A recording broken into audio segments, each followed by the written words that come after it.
Hello, bachcho. Let's read the question. The question is saying, select the correct route for the passage of sperm in the male frog. पहला है testis, vas, afferentia, kidney, seminal, vesicle, urinogenital duct, cloaca.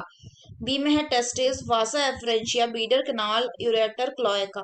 तीसरा में testis, vasa, afferentia, kidney, beaders canal, urinogenital duct cloaca. D में है testis, Bidder canal, kidney, vasa, efferentia, urinogenital duct and cloaca.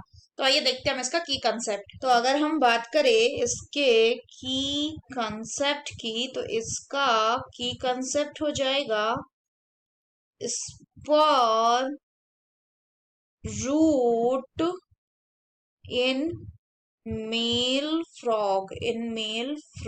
तो अगर हम बात करें स्पर्म्स की, तो ये जो स्पर्म्स होते हैं ये कहाँ पे प्रोड्यूस होते हैं?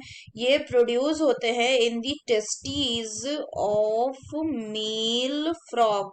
और फिर ये जो मेच्योर स्पर्म होते हैं ये टेस्टीज से कहाँ जाते हैं? ये टेस्टीज से कैरी अवे होते हैं to the efferentia, vasa efferentia.